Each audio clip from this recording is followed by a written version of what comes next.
Hello, awesome members of the Nest. That's pretty immediate, I know. We're live. Hey, everybody. I'm so thrilled that everybody is tuning in tonight. We are here talking to Gavriel Savit, who is the author of Come See the Fair, but he is also a Broadway actor and a New York Times bestselling author, among many things. Thank you so much for joining us this evening. My pleasure. Thank you for having me. We're about to talk all things bookish about your new historical fiction novel. But for anybody who is not familiar with you and your work, can you give us a little bit of an elevator pitch? Oh man, that's a great question that I am characteristically poorly prepared for. I feel like the elevator pitch uh, is, a thing of the past, just like elevators in office buildings. But I will oblige. Who am I? I'm Gabrielle Savit. Really, my favorite little elevator pitch on who I am comes from my Twitter bio, which is, I guess, dates me already. But when I threw it up, there was a vogue for rhyming couplets in Twitter bios. So I called myself doer of deeds, singer of songs, teller of tales, writer of wrongs, and I spelled writer Wright, which I thought was pretty clever. And I'm going to stand by that because I've seen it ripped off on the internet. That's one of my greatest claims to fame. I'm like very proud of the fact that someone ripped off my Twitter bio. That seems like a wonderful thing to have ripped off. But no, I mean, I started out in musical theater. I was an actor to begin with. I got, when you go into the commercial musical theater in New York City, something that they don't tell you in the training programs, but that everyone else tells you, is that you're going to be unemployed. So you don't really believe it until you're there. So I was very lucky. I had a wonderful little career out when I was in New York, but there were some periods between jobs, and my survival job was at a Mexican restaurant in Crown Heights, Brooklyn, called Chavelas. They have a fantastic fish taco, or at least they did like a decade ago when I worked there. In any case, my job was to sit in the basement for 7 hours at a time and input delivery orders into the computer system, and it was deathly boring. So I was like, I gotta figure out something to do to keep myself entertained. And my first thought was like, I'll put together a solo performance piece. I'm an actor. That's a thing that people do. And so I hatched this plot based on the topics of some podcasts that I was listening to at the time. I'm an inveterate podcast listener. And I was listening to some things about Robin Hood and some things about the fraudulent Holocaust memoir Fragments by Benjamin Wilkomersky and a few other things. And so I started to come up with this notion for a solo performance piece that was going to be about having discovered the manuscript of an unpublished Holocaust memoir in the back of a used bookstore somewhere. And I was going to like interrogate the text, and it was going to be all about the sort of boundaries between personal myth making and fact and fiction and the way that we narrate our own lives. But the first thing I had to do in order to do that was to write this manuscript. So I sat down and I started writing this weird, sort of pseudo personally mythologized, vaguely magical realist survival story during the Second World War. And I showed it to my now wife, then girlfriend, who helpfully, this is a great tip for aspiring writers. Partner yourself up with a literature scholar. That's usually helpful. She took a look at what I'd written. She was like, "Listen, I think you accidentally wrote a novel." And I was like, "You're crazy." And put it away in a drawer for a few months. I went out on tour. I came back and I took it out of the drawer and I said, "I think I've written a novel." So yeah, no, my wife is always right. In any case, that was the beginning of my first book, Anna and the Swallow Man, which is over here somewhere.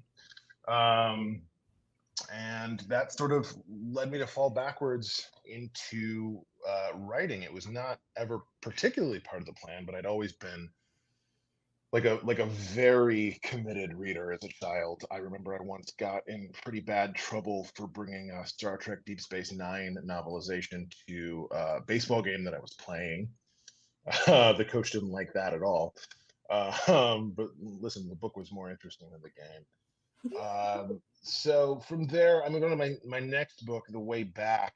I mostly read fantasy when I was young, so I leapt at the opportunity to write a fantasy based in my culture. I was raised in Orthodox Judaism, and it's an interesting diasporic culture because Ashkenazi Jews, that's Jews who have their diasporic origin in Middle and Eastern Europe, Central and Eastern Europe, are white passing in the world right now, but we also belong very much to a deeply distinct diasporic culture that has not always been granted the privileges of whiteness. So it's a weird corner to sit in, particularly these days when anti-Semitism is very much on the rise, and also a lot of Ashkenazi Jews really are granted a lot of the privileges of whiteness. And there's a lot of fantastical stuff in old Yiddish writing. There's a big flowering of Yiddish sort of folktale inflected pseudo fantasy writing around the end of the 19th century, beginning of the 20th century. But not much of that made it into sort of more mainstream fantasy. Firstly, I think we didn't see people taking fantasy quite as seriously as a literary form until well into the 20th century. And secondly, a lot of the writers who were interested in sort of making their bones in the mainstream, who came from Jewish backgrounds in the 20th century, were striving for that sort of like realist, angsty, Philip Rothy thing, which is not my bag. So there just really wasn't that much that was like deeply Jewish and deeply fantastical. And so I was really excited to write something that could fit in that slot. And that's where The Way Back came from. And then my new book, Come See the Fair. Man, there's so much that I could say about it, and I'm sure I'll say much of it in the course of the next hour or so. But the sort of brief pitch, and as you can tell, I'm really good at elevator pitches because I think I'm going on like 9 minutes on this elevator pitch. But Come See the Fair is about the 1890s in the United States of America. It's a fantasy, it's a murder mystery, it's deeply fictional, and also I think deeply true. I think it reflects on a lot of the emergent power dynamics at the end of the 19th century in the United States of America. It's also an adventure following a young girl who has been taught to fake the ability to speak with the dead, who suddenly hears an actual impossible voice in her mind that beckons her to what is arguably the greatest fair in history, the World Columbian Exposition in Chicago in 1893, which was unbelievably beautiful, unbelievably beautiful, and also deeply dark in many ways, as that moment in American history was. So it's a book that functions on several levels. If you want a fun, supernatural, dark adventure, it's a great book for you. If you want something that can help introduce readers to some of the troubling power dynamics in American history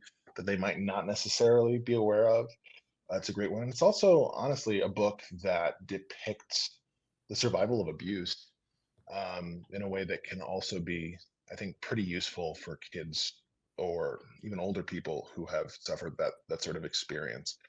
So I'm just trying to do everything at once, if at all possible, and make it entertaining at the same time. And that is my elevator pitch. Do we have enough floors for that elevator pitch? Well, I'm wondering now, because you are a Broadway actor, could you also sing that? Oh, for sure. Yeah, I actually set the whole thing to music. It's well Perfect. rehearsed. I've got a tap dance that goes in the middle, and I still have I'll to give you 30 seconds. Excellent, wonderful. So with your previous career as an actor and singer, has this influenced your writing at all? It's a great question. Yeah, it definitely has, and it's something that I'm thinking about right now. It's a tremendous privilege to have published 3 novels at this point in my career. My white hair makes me look a lot older than I am. I'm 34 years old. So I feel very privileged to be in the phase of my career that I am in. And once you have 3 things to look at, you start to notice patterns. And one of the fun and crazy things about a life in art is that it's essentially a dialogue with your subconscious. So these things come out that you weren't aware of, didn't know that you were tapping, didn't know were happening. And I think I'm noticing that I write folk tales more than novels, and they're novel shaped, but they have much more to do with folk tale.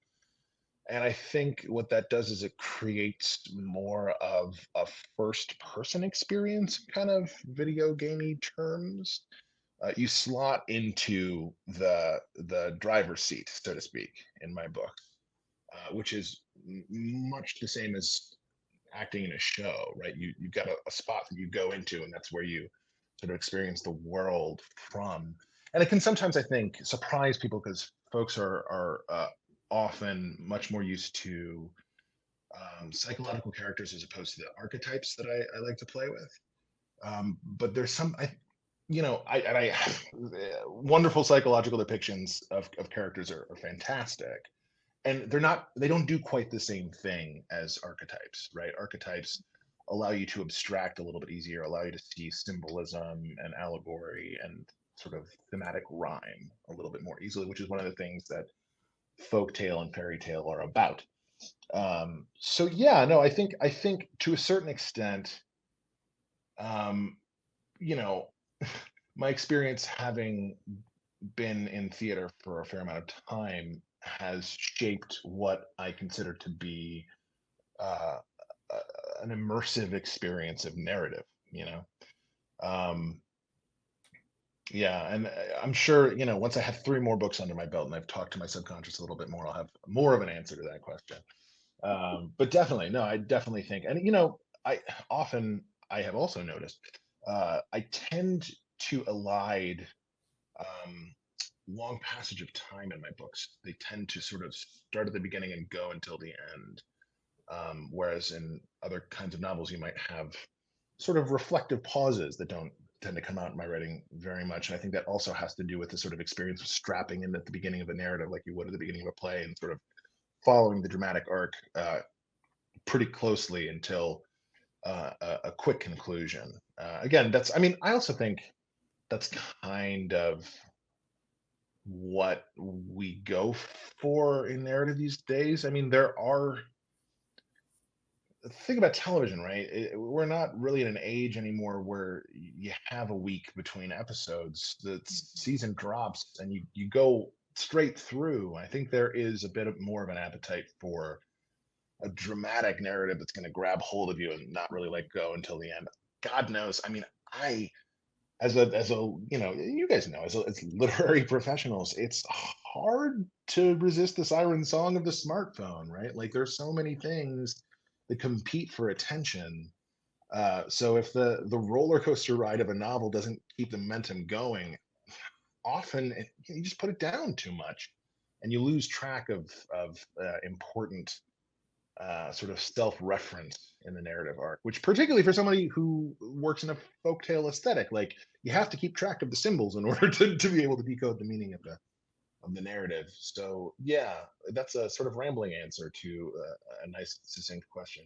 Does that make sense at all? It does. And I'm curious, because you write in this narrative, you're the first experiencer of this narrative. And you've obviously inserted yourself into the story. And I'm wondering what drew you then to write and develop this novel for that middle grade to young adult age group. Man, I love books very much. And if I had to make a list of the books that mean the most to me, 90% of the books on that list would be books that I read when I was young.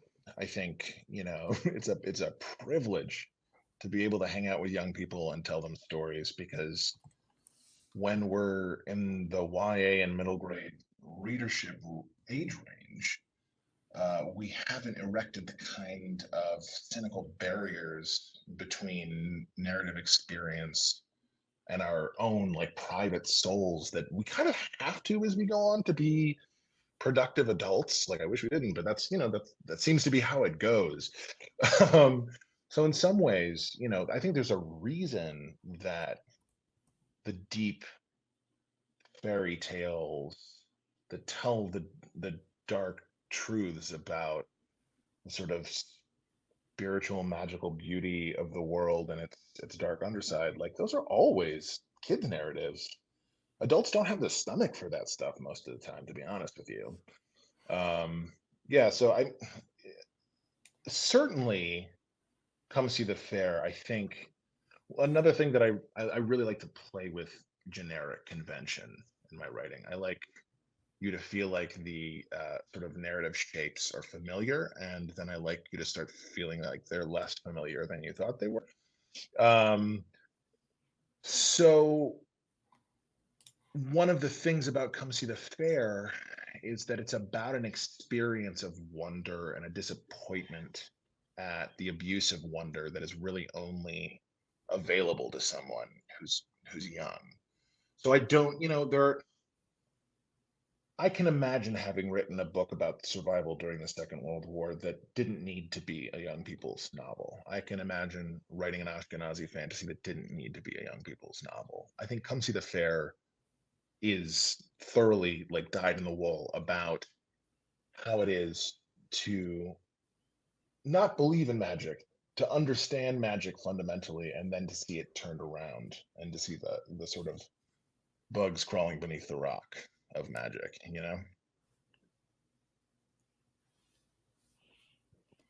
There does seem to be a strong uptick in middle grade books that are bulked out from what, and at least when I was in middle school, what there was, which is so nice, especially as the like nostalgia read as an adult. But it seems like it treats middle graders more like the mini adults that they are. Did you kind of think about your middle grade readers as you wrote that, of trying to kind of stretch their what's typically seen as middle grade levels? I think what's typically seen as middle grade levels was largely dictated by market considerations. I think what we associate with middle grade fiction has a lot more to do with what people thought adults would buy for their children, and it has to do with what children want and need. And I think the historical record bears that out. If you go back further than the 1950s, really, I mean, there are exceptions. Obviously, there's always been sort of twee young people's literature, but I mean, even some of the twee stuff gets pretty dark.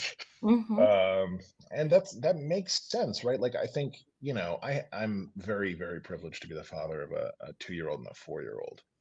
And the stakes are so high all the time. Everything, the stakes are so high because it's your first set of experiences with disappointment. And I think because young people's bodies are smaller, there's this bizarre sort of almost adult amnesiac assumption that the correlating experience is going to be small when that's the opposite of the truth, man. Like, I mean, what I can remember of my young experience is so big. Everything was so big because it was so Everything new. felt big. Yeah. Like, genuinely, if the sandwich is cut in the wrong shape, it is a tragedy. It's a tragedy. And it's very easy from an adult perspective to be exasperated with that. If you're a caretaker, it's exasperating. And also to dismiss that, right? Because from our perspective, it's not important. But It it probably is is one of important. the worst things that's ever happened to them, Yes, it's the hopefully. worst thing that happened all day for sure. And there's only been like what, like 900 days? That's in the running for the worst thing in your life. Mm-hmm. Come Haven't lost a on. job, haven't had a bad breakup. That's the Right. worst thing that's happened so far for a while. Yes, that's very true. And also, I think that this is really important. Often the picture that we have of young people's experience is highly classed. Um, and the folks who people think about buying challenging middle grade books for are often, no shade, this was my experience, very privileged and very taken care of. And that can create the impression that young people don't experience objectively terrible things. Death doesn't wait. There are young people who have lost the closest people to them, and not talking about loss like that, not talking about disappointment like that, not talking about how things can just straight be unfair, doesn't actually help. You know what I mean? Like, those kids need a perspective that has gone through loss and challenge like that. They need to know that there's another side to it, and they need to know what they can expect on the other side of it. The safe trial run through books almost. Yeah, absolutely. Absolutely. In your letter to your readers within this book, you had a couple of questions that you would hope to answer in this story, which was, how might fake magic do people good? How might true magic harm people? If you were in the position to do so, how might you reverse those poles? Which of those questions did you prioritize first when writing this novel? That's a great question. And I think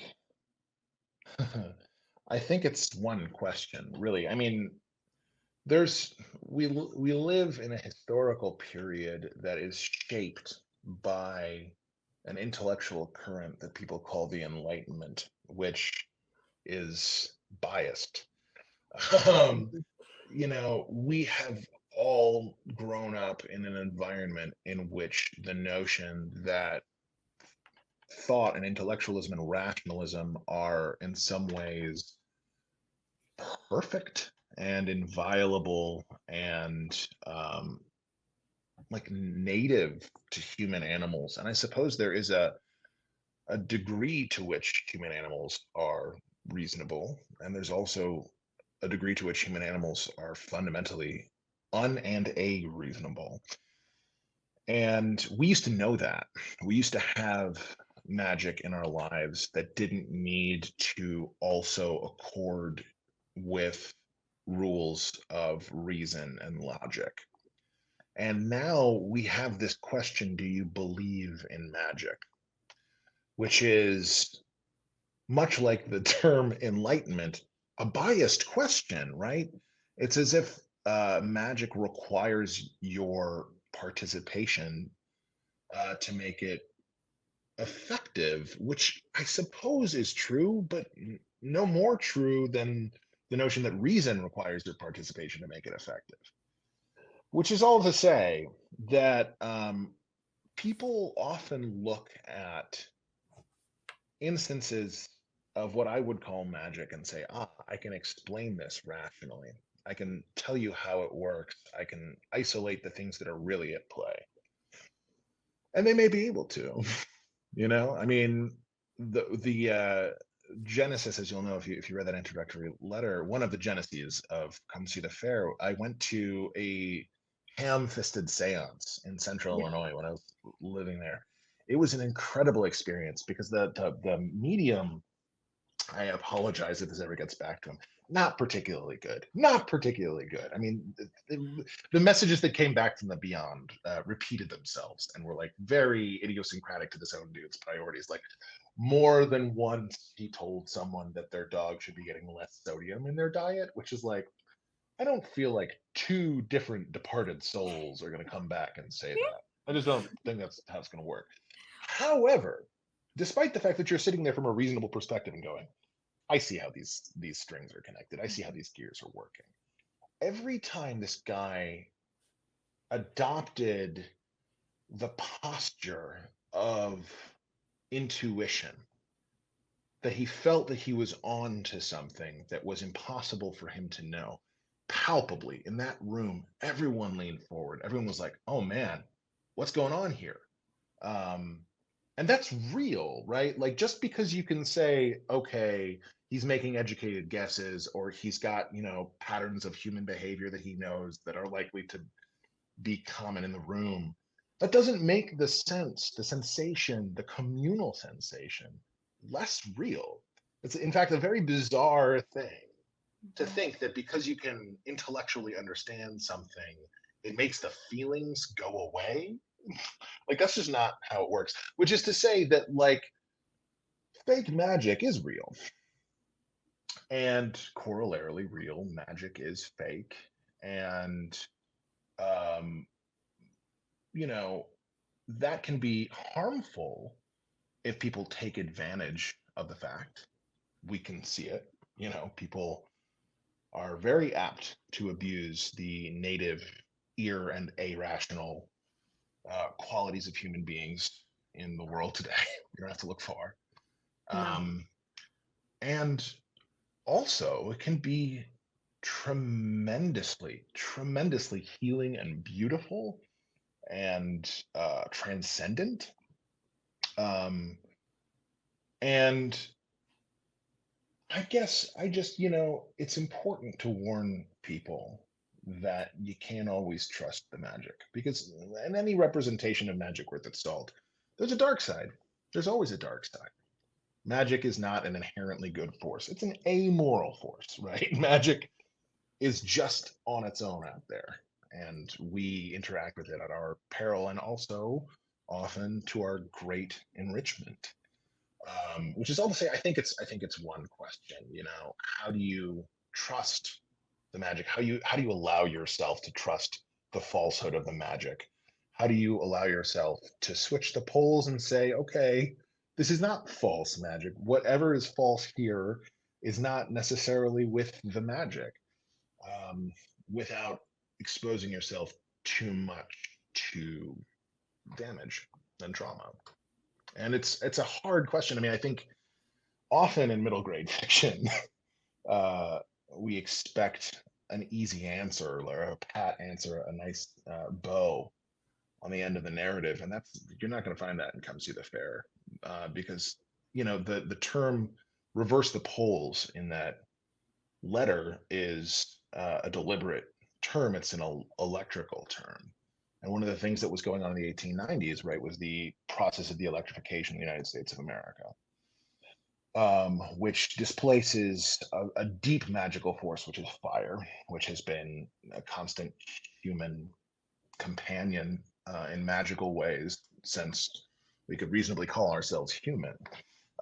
And the image of a circuit, a closed circle of flowing energy, is very interesting and useful as a magical image in the 1890s because you've got the flow of electricity. You also have at the fair this closed fairgrounds that creates an impression of power in certain quarters that may or may not actually hold that power. You also have magic circles, which also function in the same way of bounding. And there's a very old and common image that I'm sure you will have seen, even if you're not an alchemy nerd, called the Ouroboros, which is the Yes. snake devouring its tail, which in alchemy is a representation of the notion of the interrelation between creation and destruction, power and powerlessness, the darkness of the magic and the goodness of the magic, the realness of the magic and the fakeness of the magic, American power and American colonialism. So it's all one question. It's a closed circle, Yeah. basically. It really is. And the duality on a cultural level, on the magical level within this book, I think that is the book. Yeah, that's the hope. That's the hope. And it's hard, right? Because a writer invests emotionally in their work, and so often I'll be weirdly surprised and saddened that people feel that they don't have a satisfying experience out of my writing because it's not resolved in a tidy way. I think the resolutions they're already out there. You can choose a definite position. You know what I mean? Like if you're looking for moral instruction, there's plenty of moral instruction out there. And I don't think it contains enough nuance. So for me, what I'm doing in my books more often than not is just trying to get you to see the mess and engage with it and decide for yourself like what part of this feels good and what part of this doesn't feel good. I'm not out here to tell you what to do with it. Not at all. And the book, I mean, there what you'd said, there is no bow unless you count the bow being on fire. And there is no there's no happy ending, which I think is not that there couldn't be. That's speculative, I guess, at the end of your novel. There could be. Yeah, I mean, I will But say I think that this. it's important for kids to see that, sometimes a story is a story and there isn't a happy ending. Yeah, for sure. I think you will agree, though, that it's not an unhappy ending necessarily No, either. it And is. I will call it oddly beautiful thank in a you. That's dark all way. I'm looking It's like for. edged with dark because I was like, Yeah, oh, that's yeah, hard. It's yeah. heartbreaking, but really It's, beautiful in a it's way. cyclical, right? It Yes. brings you back to things that you feel like you've experienced before in a different way, in that sort of Ouroboros magical circuit kind of a way. And things are not the same the next time around. They're different. And I will say also, it is not a reasonable demand on readers to say that you should read a book 3 times. But the book, I think, really does benefit from repeated readings, because there are things when you go back around that make a lot more sense. That's sort of the design of the book. 100% you designed it that way because it was an exceptional puzzle. And Thank you. I'm Yeah. I'm certain that my perception, knowing the ending a second time around, might be completely different. Yeah, I hope so. But I want to say also, you're right. It's not just happy ending. And if I had one particular scene in mind that I really wanted to write the entire book in order to write, it's that last scene. It's the peach. Yeah, well, it's what the peach represents, right? Mhm. Because Ava makes a choice there. She can make a choice. Not to spoil too much, but by the end of the book, That's why I said it that way. I didn't want to spoil a thing. yeah, uh, she knows a lot more at the end of the book than she does at the beginning, and she's in a position where she can make the choice of magic or not magic. And I won't tell you what she chooses, but I wanted to write the scene in which she made the choice. So, as you were writing this book, did you identify more with Eva or Henry? That's a fantastic question. Again, I think archetypes are such that the notion is that the characters should be studiously unspecific so that you can be both, right? Or part of you can be both. You can divide yourself. And the truth is, you know, I think as much, and this is going to be terrible. You have to also ask yourself, okay, so everyone's going to ask themselves, am I more of an Ava, more of a Henry? To a certain extent, you can start to ask yourself, okay, am I more of a Cato? Am I more of a Meg? Am I more of an Iphigenie? Those characters in earlier iterations of the novel were a little bit better fleshed out, but actually, I think the book benefits from their sort of receding into the background a little bit more. But you also have to ask yourself, am I more of an Ava or am I more of a Mr. Magister? Am I more of a Bill Gaberman or am I more of a Mr. Magister? I recognize that these names mean nothing to people who are watching and haven't read the book yet, but you'll remember all of this and you'll ask yourself those questions later.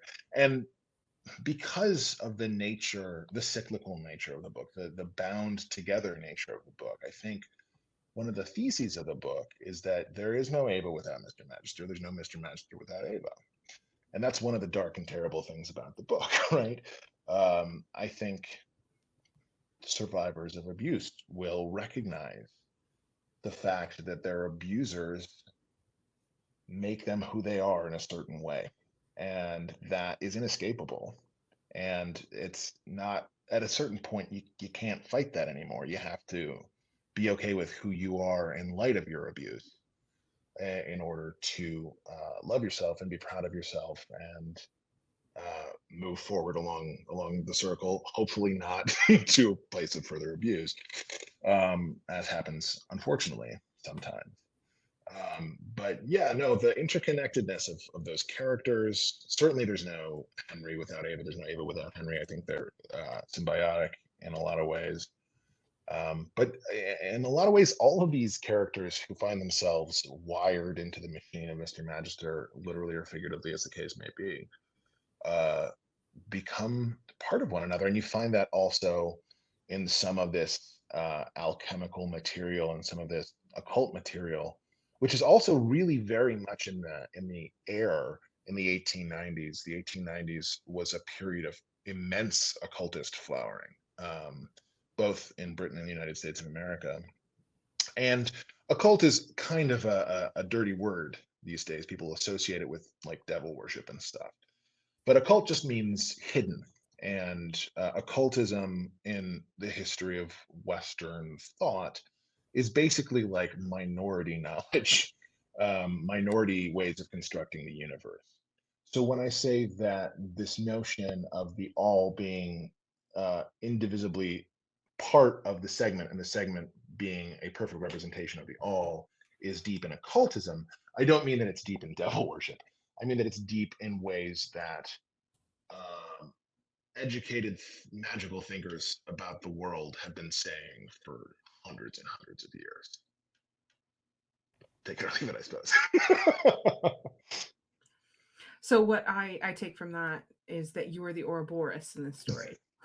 I think everyone's the Ouroboros in this I story. think And I so. think, you know, I think part of the project of the novel is how are we all the Ouroboros? How is the United States of America the Ouroboros?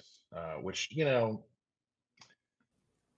you folks talk to writers a lot. Anyone who's talking about a book right now wrote that book during the Trump years and during COVID. And if they're not telling you how that's part of their book, then they're just not telling you because it's a part of their book. And they certainly are. Yeah, I mean, it's inescapable, right? We all staggered through this moment. And if you were writing, like, it's impossible not to engage with that. And so the question of the fundamental destruction and creation in this country and in this polity was very much on my mind in the construction of this. Hopefully, again, these are a lot of ideas, a lot of sometimes very dark and heavy ideas. And also, hopefully, this is an adventure. If you want to just like, you know, buckle in for a dark magical adventure, it's also there for you. That is as much part of the project as is like the casting of the United States as a alchemical symbol. It's really funny that you said it in that time period, though, because it feels like we're coming to the end of a cycle in the same way that they were coming to the end of the cycle in the 1890s. Yeah, for sure. There are so Definitely. many reflections, I think, between the Belle Epoque era of that late 1800s to kind of the McMansion era that we were just in, Totally. and that it's sliding out. Yeah, it is sliding out, and you know, students of history will know that the following several decades got pretty rough. That being said, I'm also cognizant, having been thinking a lot about world history, political history as cyclical, that a lot of folks are in a deep panic right now that they seem to think is specific and individual to this moment in history. And that's kind of how people have felt for for much of history. Like, things are changing very quickly and by very reasonable metrics, much more quickly than they had in the past. But also, people have been saying that a lot throughout the course of history. So, yeah, no, I mean, I'm alarmed in certain ways. I think a lot of people are alarmed in certain ways about this particular historical precipice upon which we find ourselves. And I also take solace in the fact that this is a very deeply human experience. People have felt like they've been on the precipice basically the whole time. And I also want to say, I mentioned earlier, this is a bizarre thing to be saying on a live stream with my AirPods in my ears. But the phone, man, the smartphone, it's not, I cannot divest myself from it. None of us seem to be able to. And it directs your attention to decay much, much more than human beings have had to contend with in the past. I'm very lucky to have a religious practice where one day out of every 7, I don't look at a screen for 25 hours. And I think it's one of the best things that I do for myself, because you remember what the pace of life really is. It's not the 24-hour news cycle. It's not the refreshing the Twitter feed. It's not the scroll of the TikTok feed, for God's sake. It's how long it takes you to walk around the block. That's a different setting, human life. And I mean, obviously, as students of history, it's ridiculous to claim that human life as it has always been great. Like, that's obviously not the case, but we do adapt ourselves as physical and spiritual and emotional and intellectual creatures to patterns of existence. And the rate of change in terms of the pace of life has been so astronomical that certainly no one is actually at the speed that the computers are. And you should let yourself not have to be at the speed that the computers are. Sometimes you can choose to be at the speed of computers as well, but not being at that speed is also good sometimes. You had mentioned that everybody's like, I think we're collectively anxious, but I also like to remember what happened after these great events, especially after what happened in Chicago that many years ago, and that humans are resilient and we learn from many of our mistakes. Sometimes we repeat them. But every time humanity has faced a crisis, we have overcome it. Human beings are resilient and we stick around. I mean, I'm nervous about a lot of things. I'm nervous about nuclear weapons. I'm nervous about climate change. And also, I don't think that we're going to completely extinct ourselves. I think it's likely that there are going to be a lot fewer humans in the mid to long term. But I don't think there's going to be no humans. I think the culture is going to continue. And I find solace in that. I find solace in the fact that like I can pass it along to the next generation. And I want to, So with this being a semi-historical fiction mixed in with everything else, did you think about this being basically a sneaky history teaching or kind of a we've been here before, especially for middle grade, that teaching without teaching is so important? What did you do kind of add that in?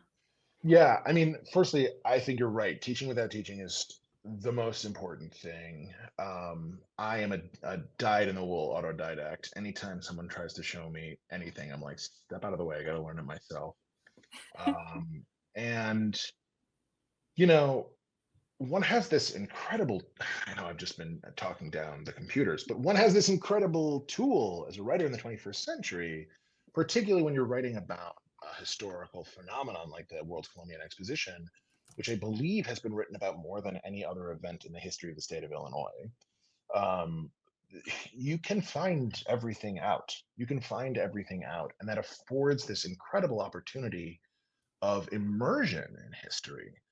I think another big piece of this book was that I went on this historical house museum kick over the course of a few years. I still go to them whenever I can because if they're the best. When they're well done, you can absolutely just lose yourself. It's time travel.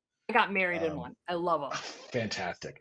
Yeah, I mean, if you're on the East Coast anywhere, you gotta go up to Rhode Island because Newport has this collection of late 19th, early 20th century mansions.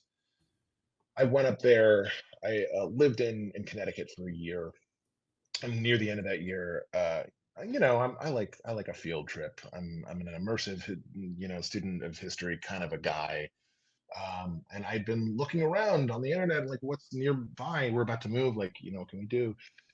So my wife and I and our elder daughter, who at that time was small enough to be packed into a baby Bjorn on our chests, went through all but one of the mansions in Newport, Rhode Island over the course of a weekend. And it was just incredible. It really is. It's time travel.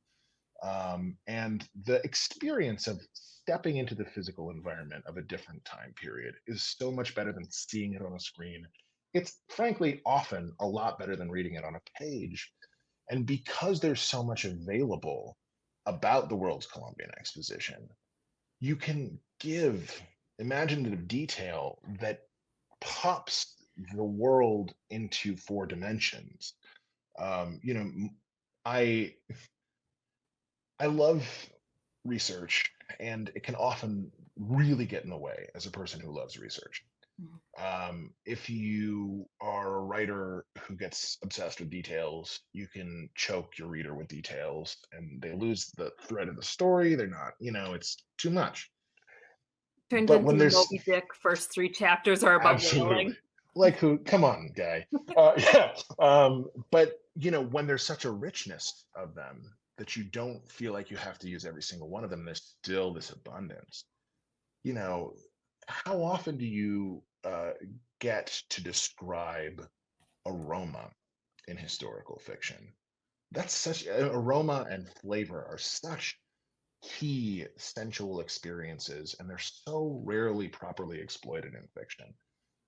Often because people need to worry more about psychology, but this is one of the advantages of working with archetypes in sort of folktale style narratives, is that it becomes a first person video game to a certain extent, and I can just like hand you sensory experience that hopefully can draw you more into an experience of history that reminds you that history is just, excuse my language, same shit different day, right? Like that's human beings have been living on roughly the same pattern through most of human history. And so the things that people were experiencing and enjoying in the 1890s are available to you if they're properly packaged. And so it was a joy to be able to do that. Really, really fun.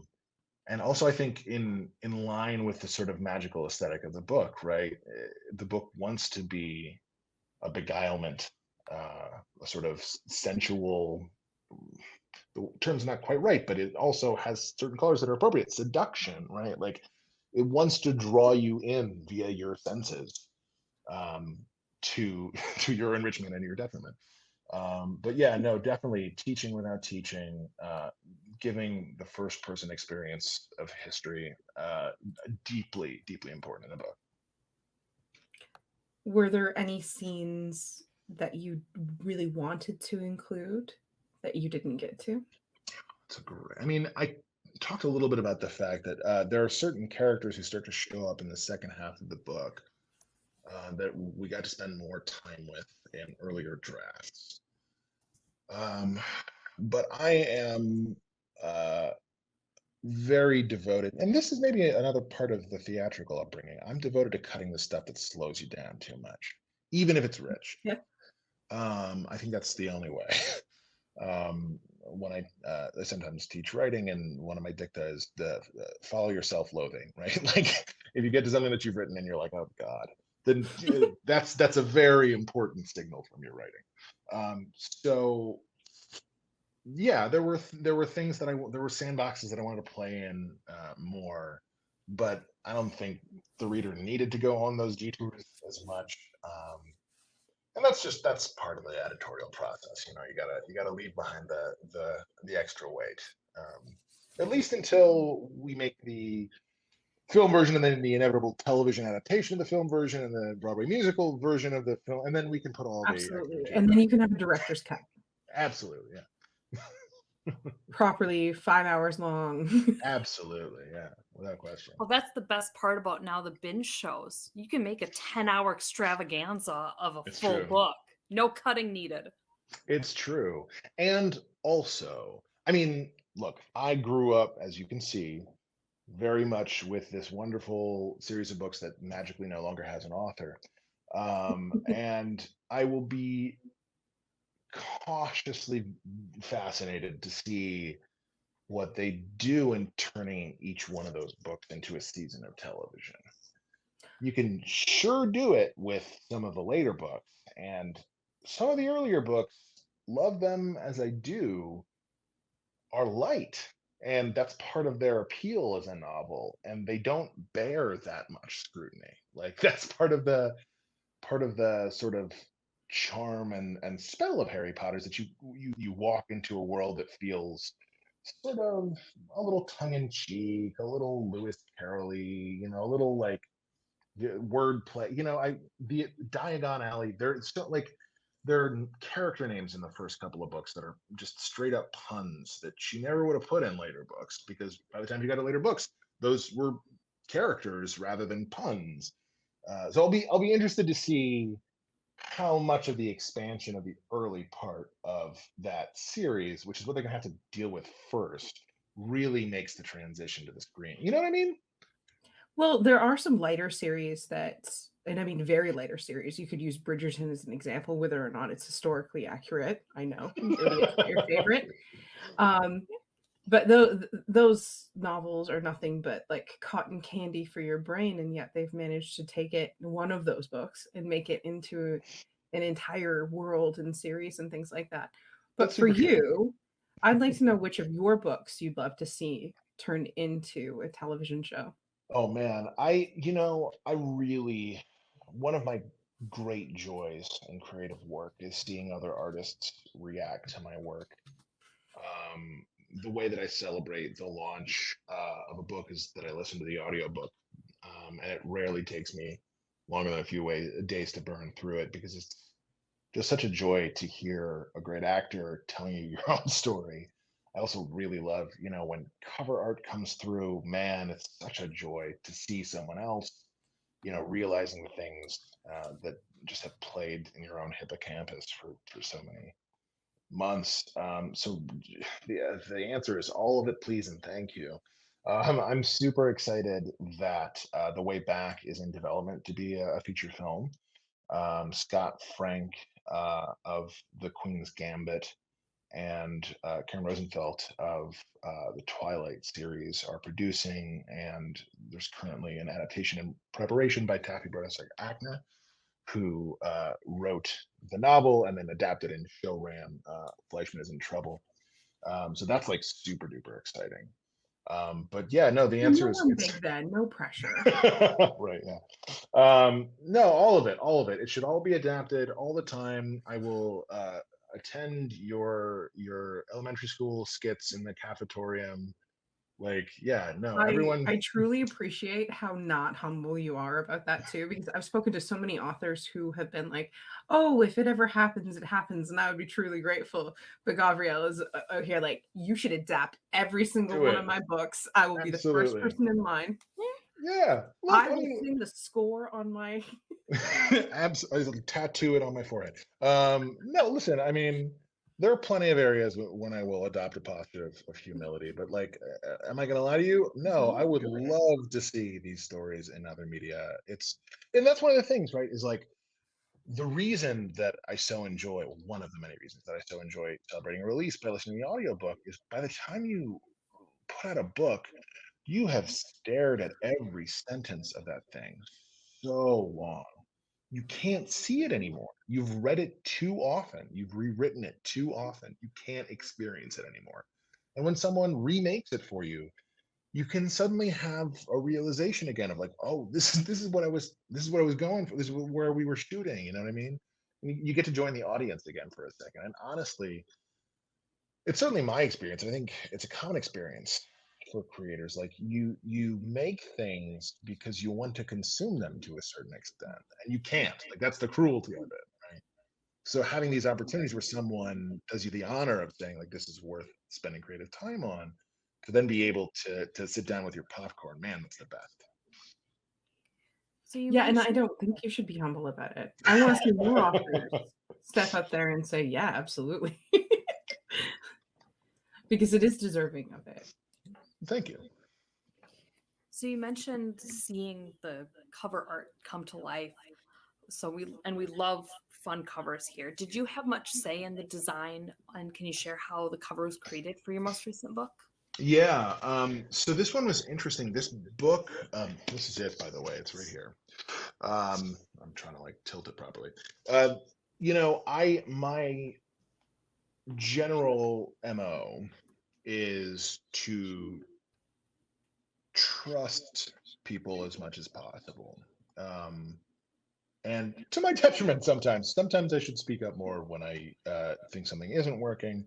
But for the most part, I kind of step back and let people do their thing. And if there's something that needs correction, I'll say so. But this is such a beautiful cover image. I mean, it gets like everything in there. You know, you've been hearing me talk about this for almost an hour now, and you can see, I think, so much of what's going on in that book, in that image. I think it's just tremendous.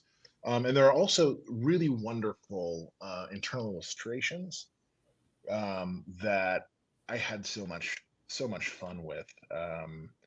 I'm glad that you can't read the descriptions of the art that's called for, because sometimes it very much punctures the universe.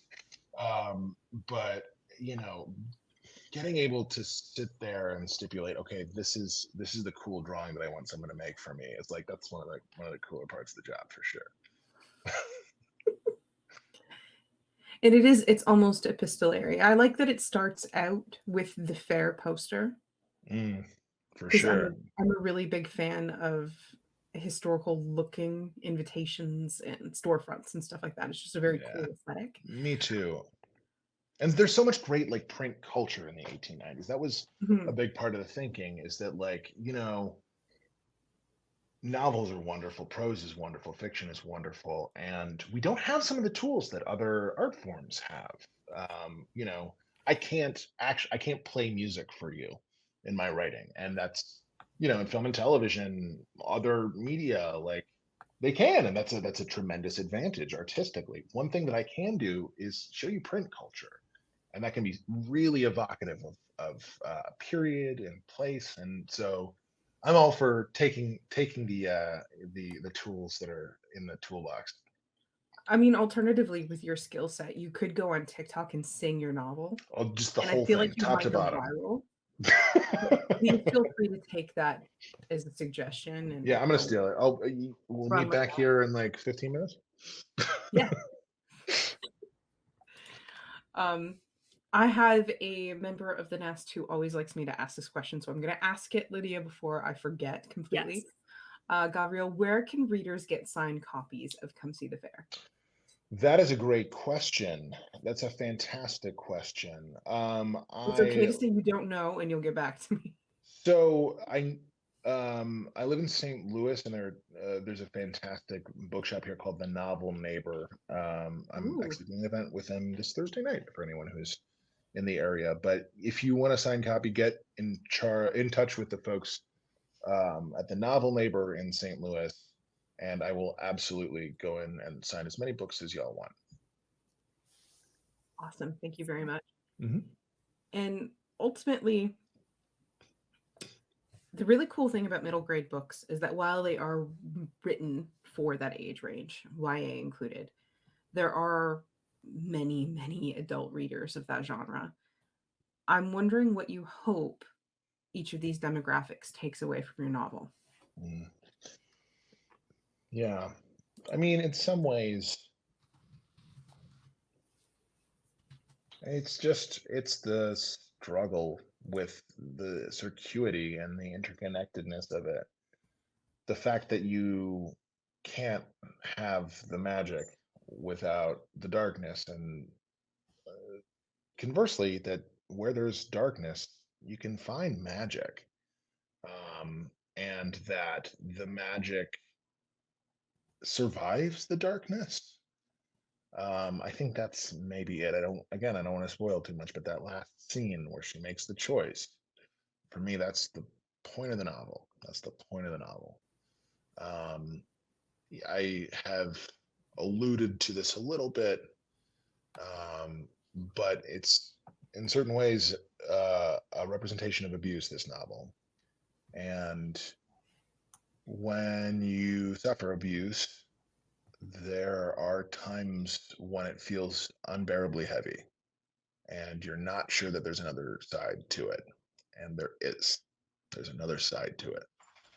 And if one middle grade reader gets that message, then my life has been worthwhile. If you are reading this at an age or from a perspective where, thank God, you don't need that lesson or that perspective, then I think just having to struggle with the interconnectedness of creation and destruction, of prosperity and oppression, is worthwhile. You know, there are a lot of really wonderfully laudable campaigns in the world right now focused on combating oppression, and I don't want any of them to go away.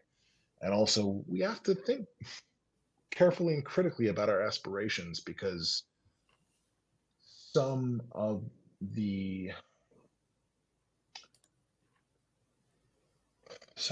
beautiful wishing for a world in which there are no power dynamics fails to account for the fact that if there are no power dynamics, there are no power dynamics. You know, and that's, I don't like, that sounds like I have an agenda or an answer on this. I really don't. It's just that, like, I don't think human beings have ever existed. We're hierarchical animals. Like, there's always power dynamic, and people should use power responsibly, obviously. And also, like, if you're out there working for more enfranchisement, thank you. Thank God you're there. And don't burn yourself out on an impossibility. You know, you have to Oh, well said. live in the world. And, you know, again, carefully chosen words, you can burn yourself out on this stuff. And that's not worth it.